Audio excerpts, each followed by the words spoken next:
All right, so I was setting up for a gig that I'll include here, but I wanted to go over just what made up a multicam setup for one of our roast battles.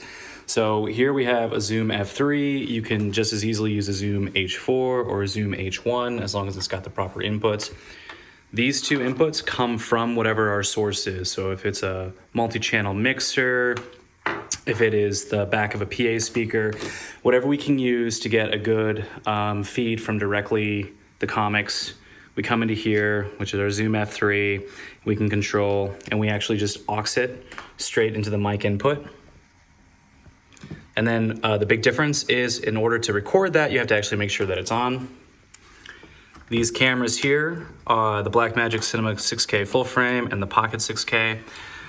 This one you can get for 1,000. This one's like, I don't know, it goes on sale all the time. I got it for 1,500, but you can get it for between 2 and 3, 1,500 and like 2,300. So what we do now is we have control. You can see on air, that tracks to what's controlled.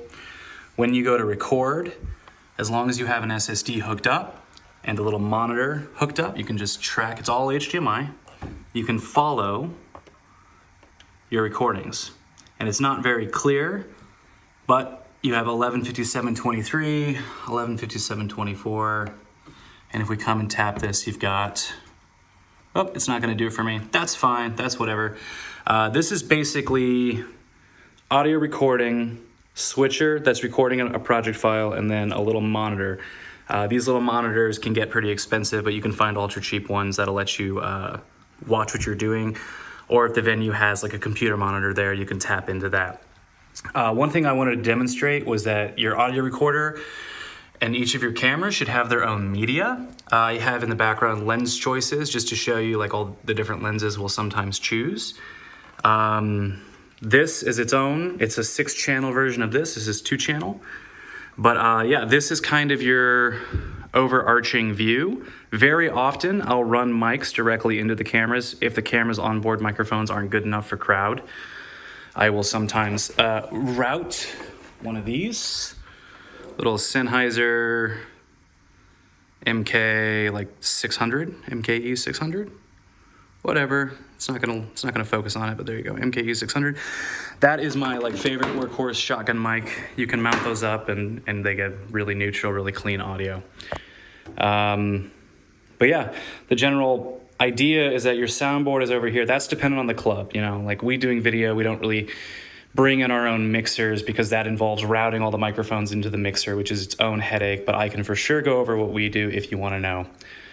Then we've got our mixer. We take our feeds, and our feeds are all recording 1080p versions. However, I also record locally on the camera because I often go back and do a lot of color work and just make sure that everything looks the same. I also wanted to have this on the table. This is my H1N. You can get these for like 60 bucks used. They are fantastic to just place around the audience. If you want different sounding or fuller sounding audiences, you have to mic them up. Okay. That's the very short version of what we got going on in Chicago. Okay. Tokyo, so I figured I'd give you a little bit of a rundown. I've got a camera here mounted to a pole. The HDMI literally runs. Here's our second camera, mounted as well on AC power. And we run the HDMI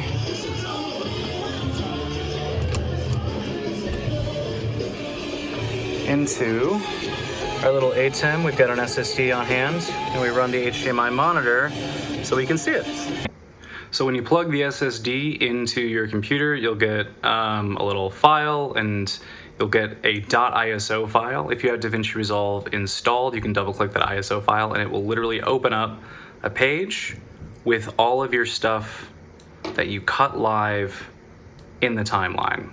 And what's really cool is you can go in here and you can actually edit your timeline. You can click and drag. The audio is what we had inputted to our mic 1 input. Future roast battle champion perform tonight, and you'll see others as well. So you can hear that the audio that we have is literally the audio that we set as the microphone 1 input. You can go in and you can see it actually records the entirety of each angle as a 1080p file. and then I came in and I imported the media direct from the camera into this folder.